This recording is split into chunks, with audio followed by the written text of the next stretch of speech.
अहिले तपाईँले भिडियोमा हेर्दै गर्नुभएको प्लान्ट भने चाहिँ 600 केजीको fully automatic rice mill plant हो है।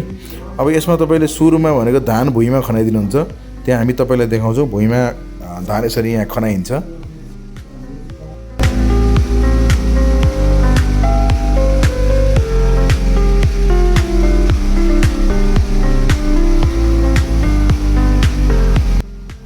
अब एलिभेटरको माध्यमबाट चाहिँ यो धानहरू चाहिँ तपाईँको यो डी स्टोनरमा जान्छ। डी स्टोनरले चाहिँ यसमा भएको पराल ढुङ्गा धुलोहरू छुट्याइदिन्छ। हेर्न सक्नुहुन्छ यहाँ तपाईँको पराल ढुङ्गा धुलो छुटिएर एक ठाउँ जम्मा भइरहेछ। अब त्यसपछि छुटिसकेपछि चाहिँ यो सबै धानहरू चाहिँ हस्करमा जान्छ।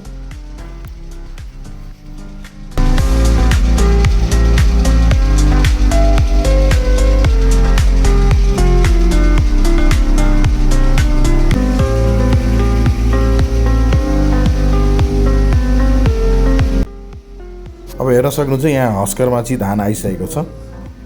हेर्न सक्नुहुन्छ हस्करले चाहिँ तपाईँको 60% रातो चामल र धान सँगसँगै निकाल्छ।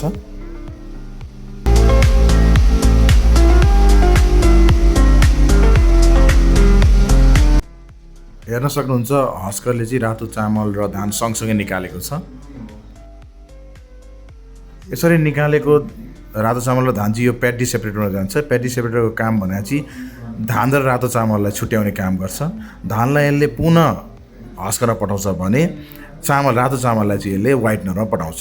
हेर्न सक्नुहुन्छ यहाँ तपाईँको व्हाइटनरमा तपाईँको चामल गइरहेछ भने यता यो यतापट्टिको राइट साइडको कन्भेयरबाट चाहिँ फेरि हस्करमा धान गइरहेछ। यसरी यसले छुट्याउँछ।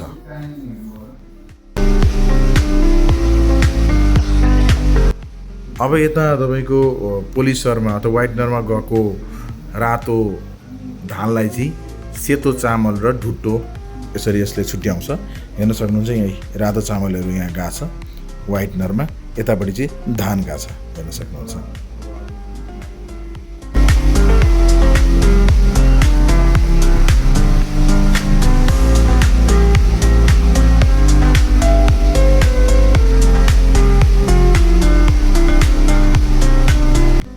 व्हाइटनरबाट निक्लेको सेतो चामल चाहिँ यो हाम्रो ग्रेडर मेसिनमा जान्छ।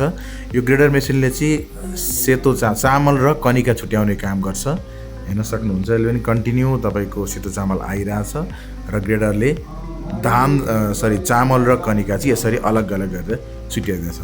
यतापट्टिको चामल भयो भने यतापट्टिको चाहिँ हेर्न सक्नुहुन्छ मसिनो कनिका र उतापट्टि पनि कनिका यसरी यसले सेपरेट गर्छ। यो चाहिँ फुल्ली अटोमेटिक राइस मिल हो। यो राइस मिल चाहिँ हामीसँग 600 केजी, 1000 केजी, 1500 केजी, 2000 केजीसम्म चाहिँ फुल्ली अटोमेटिक प्लान्टहरू पाउन सक्नुहुन्छ। र यसबाट निकाल्ने भुस र ढुट्टो अथवा ब्रान पनि भन्छन्, त्यो चाहिँ पछाडिपट्टि हामीले कलेक्ट गर्न सकिन्छ।